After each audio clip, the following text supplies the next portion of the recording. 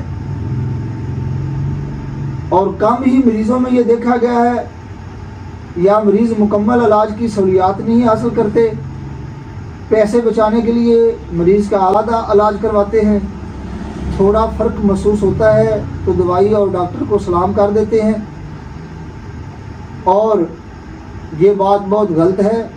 جہاں سے بھی علاج کروائیں مکمل علاج کروائیں، صبر تحمل سے پرہیز، مریض کا مکمل علاج کروائیں تاکہ وہ اپنی شادی شدہ اور سوشل لائف کو بآسانی گزار سکے اور وہ کسی کا محتاج نہ ہو، ساری زندگی نہ بیٹھا رہے۔ اللہ تعالیٰ آپ کا اور ہمارا حامی و ناصر ہو۔ والسلام۔